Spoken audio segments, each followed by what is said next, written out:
जय हिंद। आज का हमारा टॉपिक है कक्षा 10 हिंदी सूरदास, जो कि बोर्ड पेपर के लिए बहुत ही महत्वपूर्ण है। जो बोर्ड पेपर देने वाले बच्चे उनके लिए तो हमारा टॉपिक सूरदास, जो इसमें जीवनी लिखने के लिए आती सूरदास की, तो मैं उसको बताने जा रहा हूँ। जैसे आपको इनका जन्म लिखना रहता है, तो जन्म इनका सन 1478 ईस्वी में और संवत पूछे 1535 विक्रम संवत। जन्म स्थान इनका रुनकता आगरा में हुआ। पिता का नाम पंडित रामदास सरस्वत। मृत्यु इनकी 1583 ईस्वी में और संवत पूछे 1640 विक्रम संवत। गुरु इनके थे वल्लभाचार्य और भाषा इनकी ब्रज भाषा। शैली थी गीत काव्य की भावपूर्ण और संगीतमयी। रस वात्सल रस श्रृंगार अलंकार उपमा रूपक उत्प्रेक्षा, इनका तीनों इसमें मिक्सचर है। उसके बाद रचनाएं इनकी साहित्य लहरी, सूरसारावरी, सूरसागर। और इनका जीवन परिचय आगे देखिए। सूरदास भक्ति काव्य की सगुण धारा की कृष्ण भक्ति शाखा के प्रतिनिधि कवि हैं। कहा जाता है कि इनका जन्म सन 1478 ईस्वी में संवत 1535 विक्रम में आगरा से मथुरा जाने वाली सड़क पर स्थित रुनकता नामक स्थान में हुआ था। कुछ विद्वान इनका जन्म दिल्ली के निकट सीही नामक ग्राम में मानते हैं। इनके पिता का नाम पंडित रामदास सरस्वत था। इनके बारे में जनश्रुति है कि सूर जन्म से ही अंधे थे, परंतु कुछ विद्वान इनमें संदेह करते हैं, क्योंकि सूर ने जैसा वात्सल और श्रृंगार जैसा अनुपम वर्णन किया है वैसा जनबान व्यक्त कर नहीं सकता, अतः उनका बाद में ही अंधा होना अधिक उचित जान पड़ता है। सूर बचपन से ही विरक्त हो गए थे और गौ घाट में रहकर विनय के पद गाया करते थे। यहाँ पर वल्लभाचार्य से इनकी भेंट हुई। भेंट के समय सूरदास ने उन्हें स्वरचित एक पद गाकर सुनाया। वल्लभाचार्य उसे सुनते ही गदगद हो गए।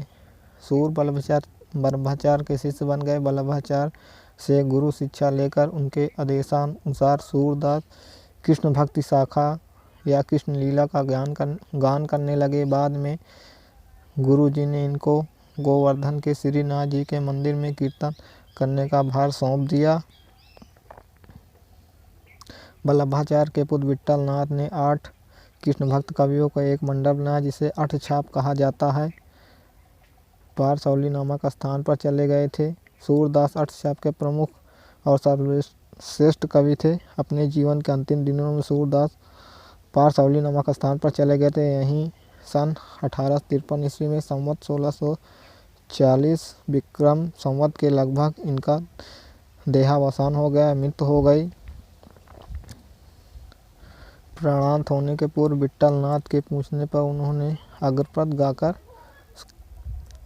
खंजन नयन रूप रसमाते अतिशय चारु चपल अनियारे पल पिजरा न समाते।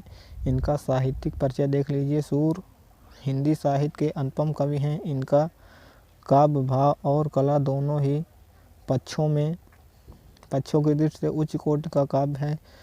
सूरदास जी कवि सम्राट हैं और श्रृंगार रस के श्रेष्ठतम कवि हैं। सूर भक्ति काल के कृष्णाश्रयी शाखा के प्रमुख एवं प्रतिनिधि कवि हैं। निश्चय ही सूरदास हिंदी साहित्य काश के सूर हैं।